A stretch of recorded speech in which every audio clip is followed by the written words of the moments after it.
Capital é poder. É poder para dizer para onde vai o dinheiro.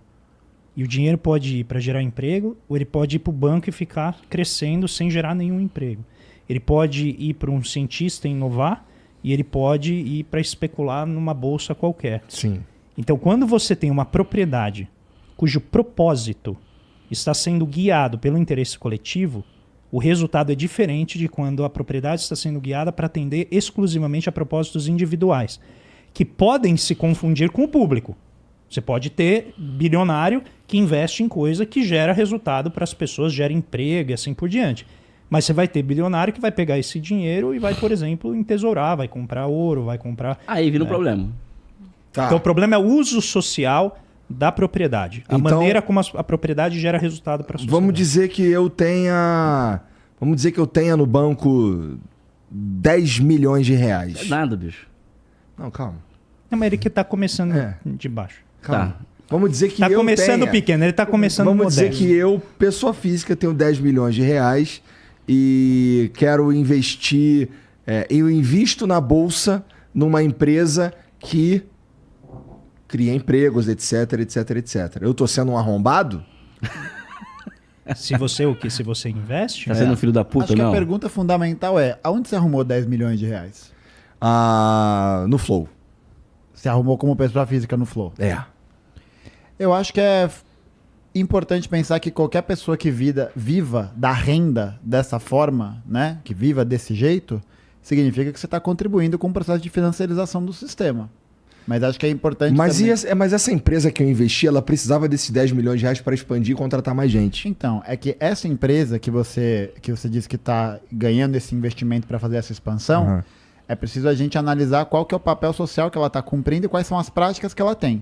Porque você poderia, por exemplo, investir numa empresa que vale muita grana como a Vale. A Vale do Rio Doce é uma empresa que no mercado financeiro vale muito dinheiro. Mas a Vale do Rio Doce também é uma empresa que fez vista grossa para uma barragem, para duas barragens que explodiram, que levaram e destruíram comunidades inteiras, e a Vale simplesmente se recusou em pagar a indenização. Ou a gente pode investir numa empresa como a Volkswagen, por exemplo, que fez um recall de um modelo de carro na Europa e que fez a conta. Se era mais caro eles pegarem todos os carros e reinstalarem ali o cinto de segurança, o airbag, ou se era mais caro eles arriscarem e serem processados pelas eventuais mortes que acontecessem pela falha de segurança do carro. Isso não é uma característica geral de empresas desse porte, assim? É uma característica do capitalismo. Esse é o ele agora tá com pessoas inteligentes, é outro nível, é outra coisa, né? Sabe? Não, Ele explicou o que eu tô querendo falar, que eu tô querendo dar a volta aqui, não consigo explicar porque eu tenho minhas dificuldades, né? Sabe? Esse é o limite histórica da Por isso propriedade que privada. o Marx fala. Nós não somos contra a propriedade privada porque nós achamos feio, não. É porque chega num ponto que eles explicaram aqui e que tem que ser superado. É que ela serve a determinados interesses. Eu vou dar um exemplo Essa é a que questão. saiu num relatório. Isso tudo que eu tento sempre falar em cima Mas de eu ainda não sei se eu sou um documentação. arrombado, hein? Se eu investir... Não é, cara, você é um ser histórico, bicho. Relaxa, irmão. Não, Não, cara, eu não tenho 10 milhões. É tudo Relaxa, hipotético. não, a gente sabe que é bem ser- mais que isso. Poderia ser 1 bilhão. Vamos dizer que eu tenha 1 bilhão e investir numa porra de uma empresa que faz roupa. Cara, Tá ligado? se Brasileira, que tá se fudida. você então, for esse cara, mas- você vai ser útil ao socialismo. Você quer saber a minha opinião? Eu acho que ele não concorda comigo, tá? Mas se você tem 1 bilhão de reais e vive num país como a China, 1 bilhão de dólares e vive num país como a China, e você olhar para o projeto estratégico do país e falar, olha, eu vou ver aonde que eu me meto nisso aqui, coloco dinheiro, você é bem-vindo. Isso. Eu acho que eu vou mais num caminho, mais numa parcimônia, porque eu acho que, por exemplo, a continuidade da existência, por exemplo, da burguesia, como é no caso da China, por exemplo, ela produz outras formas de contradição. Claro. Que podem gerar outras questões e podem gerar outros problemas, tá ligado? Então eu acho que é sempre a gente conseguir fazer essa análise a partir desse ponto de vista histórico de como cada condição histórica tá dada. Caralho, eu acho Mas- que eu sou meio comunista, então, na maneira Eu como tenho eu uma levo a pergunta vida. pro Deixa eu só colocar esse ponto, porque ele levantou a Vale. Ah. E um dos aspectos da financiarização é que você tem que gerar resultado muito rápido. Sim. Então, a partir do final dos anos 70, vem a microeletrônica, melhora os meios de comunicação, os meios de transporte. Então você não precisa mais ter a produção dentro do seu país. Você pode levar para onde é mais barato. Eles até chamam de... era o Jack Welch, ele chamava de economia da balsa. Porque era tão fácil você deslocar a sua empresa para qualquer país, parecia assim, as empresas elas eram como balsas, elas iam parando onde era mais barato, né? E aí o que acontece? Como você tem que gerar resultado muito rápido, você pergunta assim, eu não controlo necessariamente preço. No caso da Vale, vende uma commodity. Onde que eu vou cortar? Em custo. Então você começa a cortar que tem a ver com a qualidade, por exemplo, do trabalho. Os seus trabalhadores, eles são expostos a muitos riscos. Pensa Mariana, Brumadinho. Aquelas pessoas, elas estavam lá trabalhando, levando a vida delas, levando muitas vezes um salário muito baixo, porque a proporção entre o salário do diretor da empresa e o salário médio da empresa é um indicativo da forma como a empresa trata, né, os trabalhadores e a concentração da renda no topo, na gerência. E a Vale era algo em torno, se eu não me engano, de 400 vezes. Era algo... A americana chegou a 600. 600 vezes um diretor ganha com relação ao salário médio da empresa. Então, essa é uma medida de governança corporativa sobre como você trata, né, os funcionários, remunera e assim por diante. Então, se ela tem que entregar... Tô fazendo as contas aqui, não, então eu tô tranquilo. Não, cara, relaxa, mano. Não, mas isso é um ponto importante. Isso não é um julgamento moral de quem participa do sistema. O sistema, ele funciona assim. Não, então, olha só.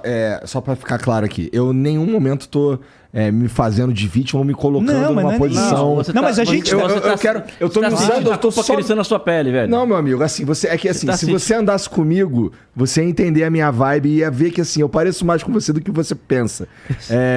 Mas eu tô só me usando de exemplo. Tá claro. Bom? Não, é que a gente tá querendo colocar... Tá? Eu não tenho 10 milhões na minha conta. Mas, Igor, o ponto da nossa discussão é que isso não tem a ver com as decisões individuais. Isso é um sistema, é uma maneira de operar. Claro. Que a historicidade, quando Elias fala, é que você vai compondo a maneira de operar conforme você vai operando o sistema. Então o trabalhador, né, o cara vira empresário, fica rico, aí ele vira político, ele fala, quero que funcione dessa maneira. E a história vai sendo construída. O Marx dizia, né, os homens constroem a história, mas não sabem que a fazem, ou não sabem como a fazem.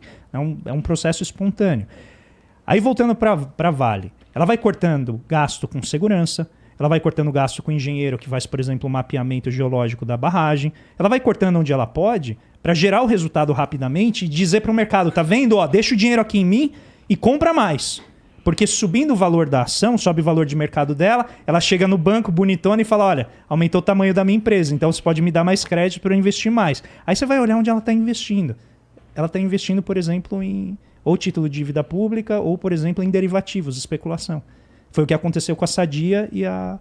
Qual que é o nome da outra? Sadia e a... Na Brasil Foods foi a fusão das duas. É Sadia e Perdigão. Então você tem assim o empresariado, ele começa a jogar o dinheiro, a parte financeira começa a representar mais do que o serviço ou o produto que eles efetivamente produzem. Isso é um dos traços da financiarização. A ideia de ficar cada vez mais rico e concentrar cada vez mais. Mas o problema é que... de volta na sociedade. Não, o problema é que você acumula o dinheiro ali, aquilo é um poder monumental, em que em vez da empresa, por exemplo, melhorar os processos dela, redistribuir aquilo na forma de maiores salários, por exemplo, diminuir jornada de trabalho, dar maior benefício para os filhos dos trabalhadores, usar aquilo de uma maneira a aprimorar a qualidade do trabalho, ela fica naquela roda de ganhar sempre mais. E aí o motivo, amor ao dinheiro, ele passa a ser predominante. E aí tem um exemplo que para mim foi chocante quando eu li, porque isso saiu num relatório de uma consultoria que estava prestando serviço para uma empresa de biotecnologia, e eles tinham desenvolvido um mecanismo já no nível da nanotecnologia para curar determinados tipos de câncer. Se eu não me engano, eram determinados tipos de câncer. Eu até arrepio, assim, porque o relatório diz: se você seguir esse caminho, certamente será excelente para a saúde da sociedade, mas será péssimo para o fluxo de caixa da empresa. Então é aconselhável que siga pela rota do tratamento crônico. Então aqui você tem a indicação do poder da tecnologia, que já foi gerada, e ela vai ser bloqueada, porque ela não gera um fluxo de caixa. Quando você chega numa situação exemplar como essa, é aqui que a gente fala, a propriedade privada, nesse caso, como em vários outros, ela está indo totalmente contrária ao interesse coletivo. E aí, o que você faz? Entende? É aqui a questão que a gente começa a ver em várias instâncias do capitalismo, e não apenas nesse exemplo.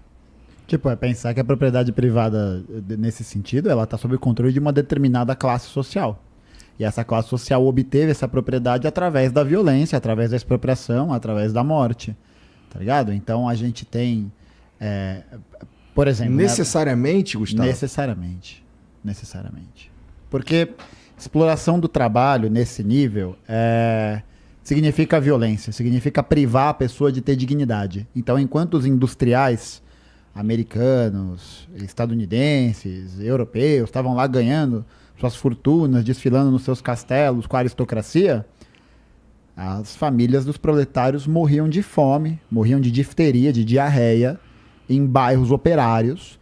Tem vários livros que falam sobre isso, e assim, descritivos. Tem até um livro muito massa, que é o do Engels, que é a situação da classe trabalhadora na Inglaterra. O Engels era filho de um industrial, inclusive. E a percepção de sociedade dele, não sei se vai mudar a partir disso, se ele já tem um estudo prévio, mas é um marco. Quando ele vai para os bairros operários, onde os operários do pai dele trabalhavam, ele percebe a miséria que é vivida ali. E não é uma miséria do que os liberais falam, vai acabar o iogurte de marca. É miséria dos pais terem que selecionar quais filhos vão sobreviver à fome, ao frio, porque não tem aquecimento, porque não tem pão, tá ligado? É uma parada que é muito sinistra, assim, porque envolve um nível de exploração de violência que você tem que colocar que é simplesmente absurdo. E aí, é claro, essas pessoas se sentem revoltadas com esse processo e vão se rebelar contra isso. E aí um meio de dominação não é só um meio de dominação material, mas você precisa colocar na cabeça das pessoas que aquela dominação delas ou é algo natural, ou elas têm a oportunidade de fazer parte daquele seleto grupo de pessoas escolhidas por Deus para poder serem as vencedoras do processo histórico. Por isso que a gente diz, né, e isso está na ideologia alemã, está no Manifesto Comunista, né? Na ideologia a ideologia de um tempo é a ideologia da classe dominante de cada tempo. E isso é um processo que ele é fluido, né? Esse é um processo que ele vai se alterando ao longo do tempo. Então, por exemplo, há 30 anos atrás, você imaginaria que uma loja de roupas que já foi acusada de utilizar trabalho escravo colocaria nos seus manequins uma bandeira LGBT? Não dizendo que isso não é importante, né? Isso é absolutamente fundamental, porque essas pessoas nem a dignidade de consumir tinham. Elas eram seres abjetos. Agora, o que essas empresas fazem? Usam dessas pautas de forma oportunista, porque sabem que isso é uma pauta cultural desse momento histórico. E fica para trás, né? Ou entra num embate cada vez mais claro, né? De que tem os empresários ou qualquer coisa desse gênero que são fascistizados, né? Que falam que não, que gay não é gente, que mulher tem que ganhar menos mesmo, né? Que mulher é fraquejada, esse tipo de coisa. Tem gente que fala isso. Mas por quê? Porque é cada vez mais um conflito que vai se acelerando. Tanto que o Marx fala, né? O motor da história qual que é? O motor da história não é o processo de consciência, de elevação, sabe? De uma superação que acontece num caminho natural. É luta de classes. É que nem o André falou. Não teria sido possível criar a sociedade que a gente tem. Uma Constituição como a de 88, uma Constituição cidadã, todos esses aparatos do SUS, direito social, isso não foi conquistado pela benevolência dos governantes ou pela benevolência do empresariado. Foi conquistado porque tinha gente tomando bala de borracha, bala de verdade na época da ditadura. Tinha gente sendo presa, torturada em porão para que isso pudesse acontecer, para fazer isso. É um processo que necessariamente significa luta e, é claro, a classe dominante não vai querer abrir mão do seu poder. Ela não vai abrir mão da sua influência, do que ela conquistou, né? Por isso que ela precisa reforçar o tempo inteiro. Pô, tem um... Fico até puto. Tem um cara que produz vídeo na internet que... Pode falar o nome. Eu prefiro não dar... Não vou dos seus alvos. É um dos meus alvos, ele é o Pupilo. É o Pupilo. O André sabe quem é. O André sabe quem é. Eu tinha esperança. Fofoca pela metade. Eu tinha esperança. Fofoca pela metade. Eu falei, não falei? O cara eu falei. Fofoca pela metade é foda, mano. Porra. Não, pô, depois no off eu troco essa ideia, mas essa pessoa fez um vídeo falando, tipo, pô, você aí que reclama que é explorado, pô, se você não tá ganhando o suficiente no seu trabalho, é só você sair e ir para outro lugar, mostrar o seu valor, porque quanto mais você faz, mais coisas que te pedem, mais as pessoas vão ver seu valor. Meu amigo, se isso fosse verdade, era para estar todos os vendedores de algodão doce que se vestem de Teletubby, 6h30 da manhã na praia, num calor do caralho, tá rico. Porque você tá ali mostrando o seu diferencial. Né? Tá na vitrine. Pô, se a questão é essa, de esforço, né? Se não importa o quanto você se esforça, você tem que merecer, quem define esse mérito? Quem que define o que é certo, o que é errado, o que é bom, o que não é? E a pessoa fala, pô, é só você sair do trampo. Olha como isso é violento, Igão. Você vira pra uma pessoa e coloca na cabeça dela a ilusão, porque isso é ilusão, de que ela tem esse poder de escolha. E não tem. Não tem por quê? Porque ela depende justamente de um proprietário, de uma pessoa que tem uma fábrica, um campo, né? A gente está pensando nessa escala maior. Ela depende disso para sobreviver. Não é que ela está trabalhando para poder comprar um carro, para comprar um boot maneiro. Ela depende disso para comer. Você acha que um moleque que trabalha 14 horas em cima de uma bike alugada, entregando delivery, faz isso por escolha?